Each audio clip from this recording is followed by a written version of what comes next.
Bagaimana jika aku bilang, ada tempat di bumi ini di mana gurun bisa membunuhmu, lautnya menyembunyikan keajaiban terbesar dunia, dan hewan-hewan di sana terlihat seperti hasil imajinasi yang terlalu liar?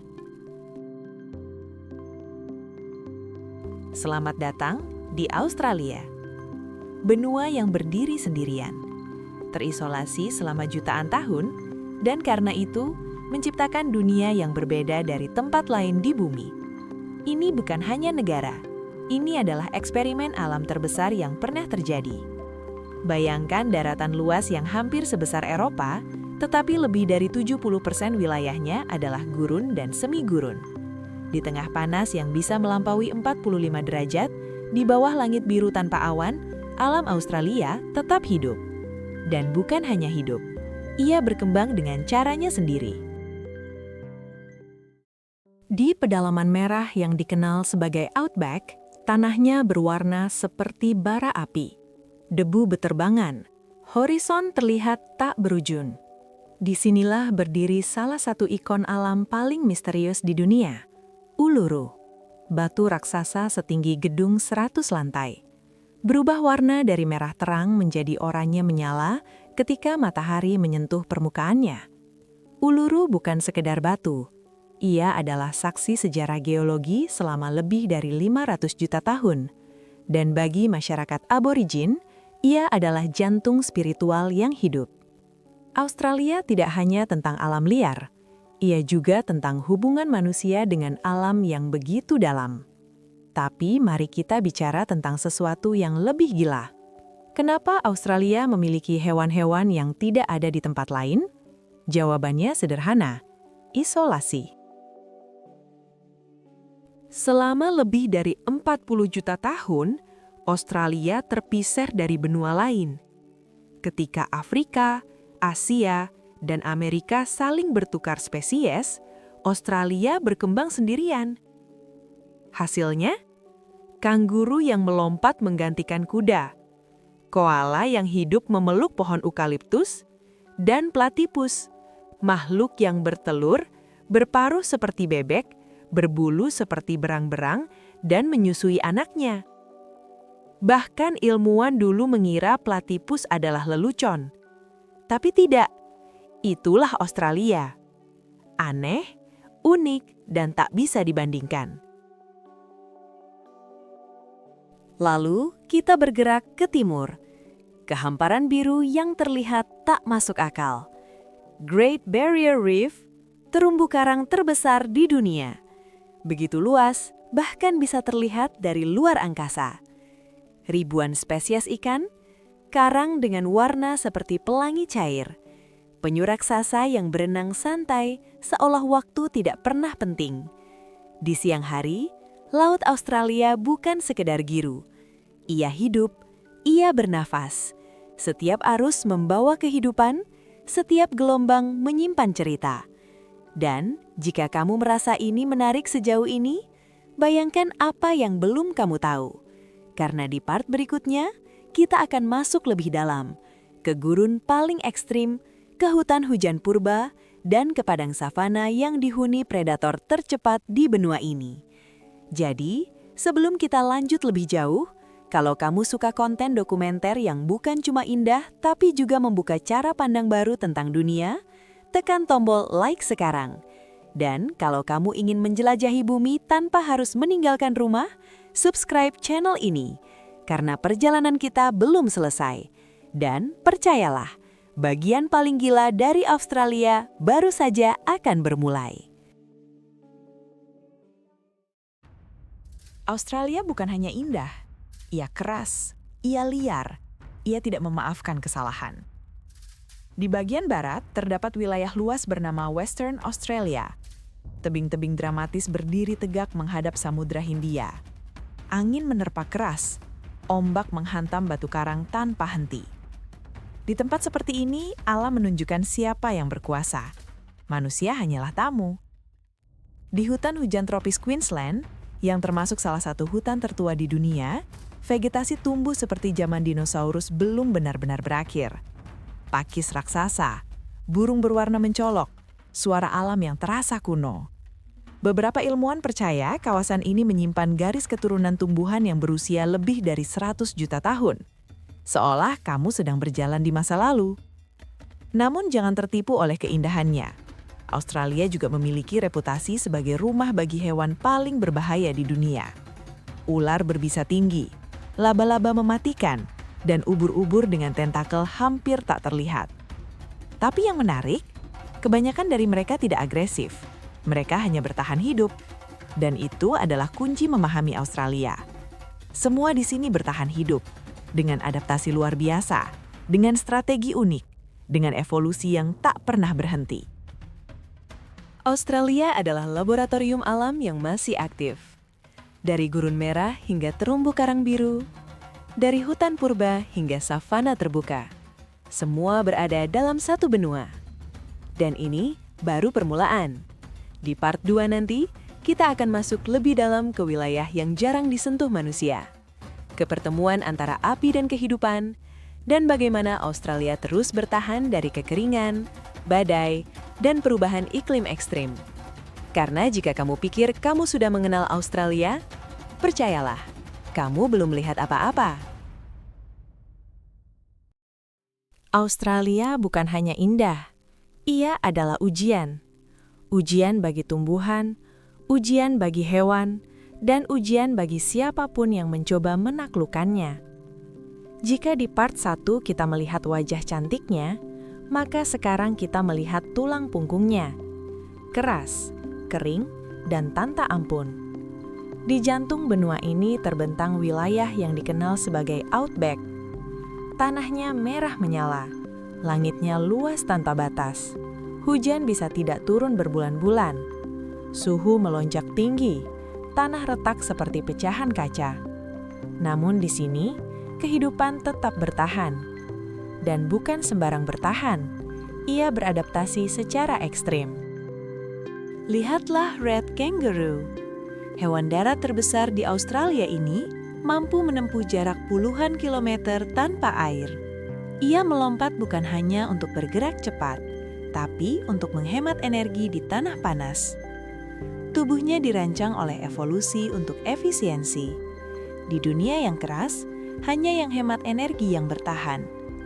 Lalu ada emu, burung besar yang tidak bisa terbang, tetapi bisa berlari hingga 50 km per jam. Bulu mereka bukan sekedar penutup tubuh, ia adalah sistem pendingin alami. Setiap detail di Australia memiliki fungsi. Tidak ada yang sia-sia. Namun Australia tidak hanya tentang daratan kering. Mari kita bergerak ke utara, ke wilayah tropis yang kontras dengan gurun. Di sana terbentang taman nasional luas bernama Kakadu National Park, salah satu kawasan alam paling kaya di dunia. Di sini, sungai, rawa, dan padang rumput bertemu. Burung-burung eksotis terbang rendah, buaya air asin berjemur di tepi sungai, dan vegetasi tumbuh subur di bawah matahari yang menyengat. Kakadu bukan sekadar taman nasional. Ia adalah bukti bahwa Australia memiliki dua wajah yang bertolak belakang, kering ekstrim, dan tropis melimpah. Di sungai-sungai utara, hidup predator purba, saltwater crocodile, reptil terbesar yang masih hidup di planet ini. Mereka bisa tumbuh lebih dari 6 meter dan telah ada sejak zaman dinosaurus. Mata mereka nyaris tak bergerak, tubuh mereka diam seperti kayu hanyut. Namun ketika bergerak, ledakannya cepat dan presisi. Inilah hukum Australia. Diam, menunggu, efisien. Bergerak lebih ke timur, kita menemukan bentang alam yang sangat berbeda. Hutan hujan purba Daintree di Queensland, salah satu hutan hujan tertua di dunia. Di sini, tumbuhan yang garis keturunannya lebih tua dari Amazon masih berdiri. Daunnya lebar, batangnya tinggi, udara terasa berat oleh kelembapan. Dan di balik dedaunan itu, hidup cassowary. Burung besar dengan warna biru menyala dan helm keras di kepalanya. Ia terlihat eksotis, indah, namun juga sangat kuat. Australia seolah menyukai kombinasi itu. Keindahan dan bahaya berjalan berdampingan. Tapi ada satu hal yang benar-benar membentuk karakter benua ini, api. Australia adalah salah satu wilayah paling rawan kebakaran alami di dunia. Bukan hanya karena panas, tetapi karena vegetasinya memang berevolusi bersama api. Beberapa pohon eukaliptus bahkan melepaskan biji setelah terbakar. Api bukan akhir, api adalah awal siklus baru. Hutan yang terbakar, beberapa bulan kemudian mulai hijau kembali. Rumput baru tumbuh, serangga datang, hewan mengikuti. Di sini, kehancuran adalah bagian dari sistem, dan kehidupan selalu menemukan cara untuk kembali. Namun, perubahan iklim mempercepat segalanya. Kekeringan menjadi lebih panjang, gelombang panas lebih intens, dan alam Australia kembali diuji. Terumbu karang di timur mengalami pemutihan, padang rumput mengering lebih cepat. Tetapi, bahkan dalam tekanan ini, alam masih berusaha bertahan.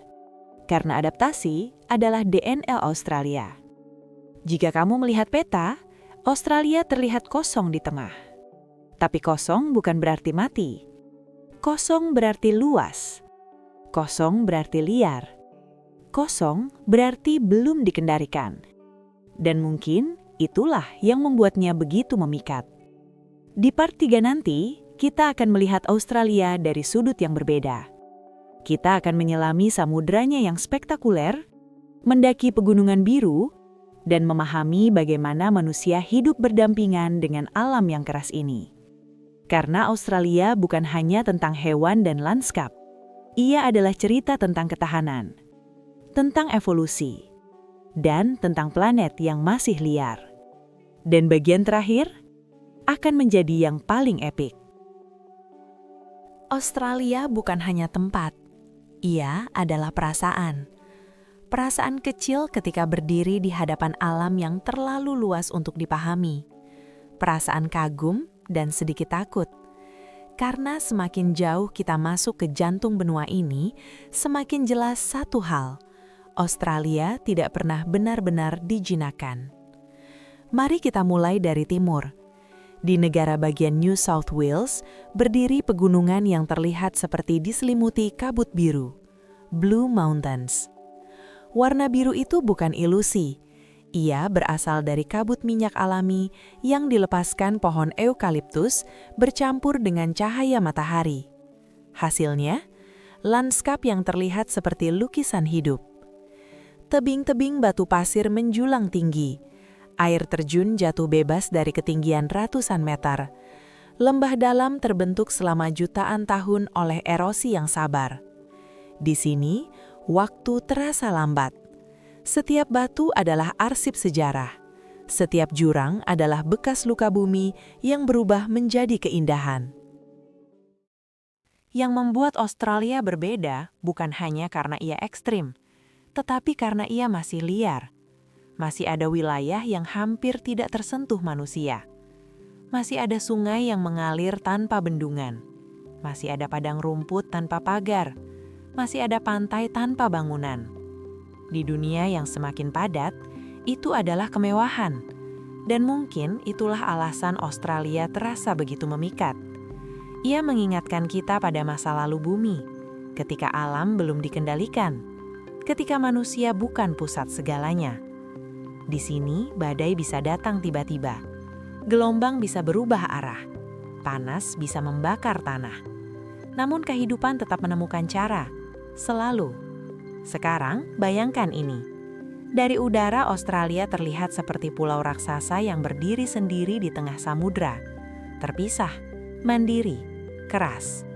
Namun, justru dari isolasi itulah lahir keajaiban. Kanguru yang melompat melintasi savana. Koala yang memeluk pohon eukaliptus, terumbu karang warna-warni yang berkilau di bawah matahari, pegunungan biru yang menyelimuti horizon. Australia bukan sekadar benua, ia adalah bukti bahwa kehidupan bisa berkembang bahkan dalam kondisi paling ekstrim sekalipun. Dan sekarang, setelah kita menjelajahi gurun merahnya, menyusuri hutan hujannya, menyentuh pegunungan birunya, dan menyelam di laut birunya, pertanyaannya bukan lagi seberapa liar Australia, tetapi Seberapa liar bumi ini sebenarnya jika kita berhenti mencoba mengendalikannya? Australia mengajarkan kita tentang ketahanan, tentang evolusi, tentang keseimbangan antara keindahan dan bahaya. Ia bukan tempat yang sempurna. Ia keras, ia panas, ia menantang. Tapi justru karena itu, ia nyata. Dan mungkin kita membutuhkan lebih banyak tempat seperti ini. Tempat yang mengingatkan kita bahwa bumi bukan milik kita. Kita hanya tamu. Jika perjalanan ini membuatmu melihat dunia dengan cara berbeda, tulis di kolom komentar. Bagian mana dari Australia yang paling membuatmu kagum? Gurun merahnya, laut birunya, atau pegunungan dramatisnya? Aku ingin baca pendapatmu. Dan kalau kamu ingin lebih banyak perjalanan epik seperti ini, tekan tombol like sekarang. Subscribe channel ini supaya kamu tidak ketinggalan dokumenter panjang berikutnya. Dan share video ini ke temanmu yang suka alam, travel, atau dokumenter sinematik. Karena semakin banyak yang peduli, semakin besar peluang alam liar seperti Australia untuk tetap bertahan. Ini bukan akhir perjalanan. Ini baru permulaan. Sampai jumpa di ekspedisi berikutnya.